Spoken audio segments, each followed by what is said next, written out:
বাজার করতে, তো ভাবলাম একটা ছোট করে ব্লগ বানিয়ে ফেলি। তো চলো ব্লগটা শুরু করি।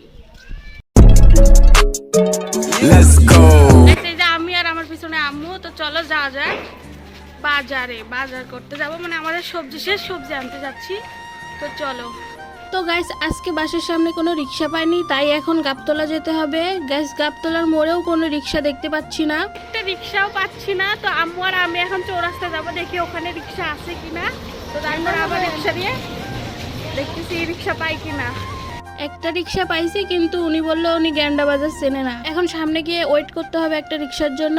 একটা রিক্সা আসতেছে গাইস, দেখি যায় কিনা। উনি বললো যাবে, তাই আম্মু আর আমি উঠে পড়লাম। তারপর সোজা চলে গেলাম মেইন রোডের সাইডে যে মহিলাগুলোকে দেখছো তোমরা, এরা হচ্ছে গার্মেন্টসে কাজ করে সবাই। দেখো আজকে শুক্রবার, কিন্তু তারপরে এদেরকে ছুটি দেয়নি। যাই হোক, কথা বলতে বলতে দেখতে দেখতে চলে আসলাম গ্যান্ডা বাজারের সামনে। রিক্সা থেকে নেমে রিক্সাওয়ালা আমার ভাড়া মিটিয়ে বাজারে ঢুকে পড়লাম। বাজারে ঢুকেই আম্মুর চোখে পড়লো টাটকার ভেন্ডি, তাই আম্মু 1 কেজি ভেন্ডি নিয়ে নিল। আর ভেন্ডির কেজি ছিল 30 টাকা। অন্য দিনের তুলনায় আজকে বাজারে অনেক লোকজন দেখছি। তারপর আম্মু একটা চাল কুমড়া নিয়ে নিল, আর এটার দাম পড়ছে 30 টাকা। তারপর চলে গেলাম পটল নিতে, 1 কেজি পটল নিয়ে নিলাম, আর এটার দাম পড়ছে 80 টাকা। তো তারপর চলে গেলাম বেগুন নিতে। আম্মু ভালো করে দেখে শুনে চেক করে নিচ্ছিল।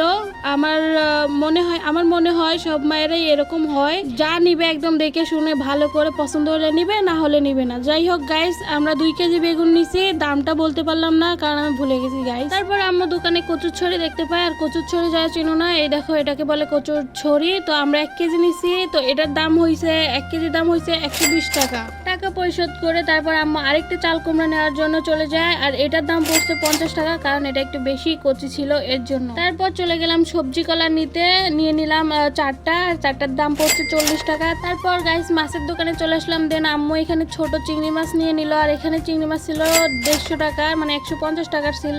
তারপর লিচু নিতে আসলাম, 50টি লিচু নিছি আমরা। এখানে হচ্ছে তোমার সেম 150 টাকায় পড়ছে, মানে 100টার দাম হচ্ছিল 300 টাকা, তো আমরা 50টা নিয়ে নিছি। তারপর নিয়ে নিলাম চিকনুর জন্য কলা।